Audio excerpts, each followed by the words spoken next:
क्षीर संगे तार प्राण को शोषिले ताकू मुक्ति देले कहीं ना से स्तन रु दुग्धपान अधिकार करिवार अधिकार होची कहार ना संतानर तेणु संतान जो रूप में जिते से जहर आणु से जहाँ आणु ता स्तन रे मुख देइछंती बोली ताकू मातृमुक्ति करे। ये हेले स्तन्यदात्री गर्भधारिणी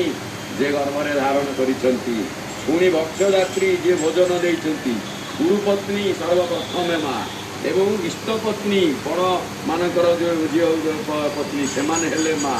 बा बंधु पत्नी सी मातृ सदृश देव पत्नी अर्थात जमी देवी माने तेणु पितृपत्नी कन्या सहोदरी एवं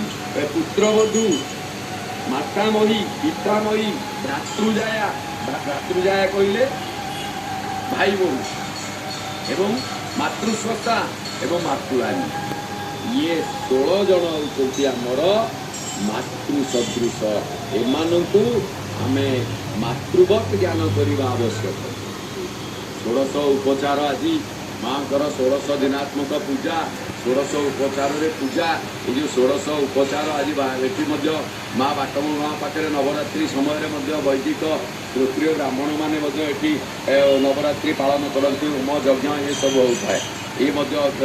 कि 16 पूजार आज तरु माँ बसिए तेणु 16टी उपकरण जहाँ थाए आसन माँ आसुँच आज आसन स्वागत आग जमी पूरा एकदम आमको ही शिक्षा दवापाई आमे आम घरे आम माँ बापांकर यही कार्य करने दरकार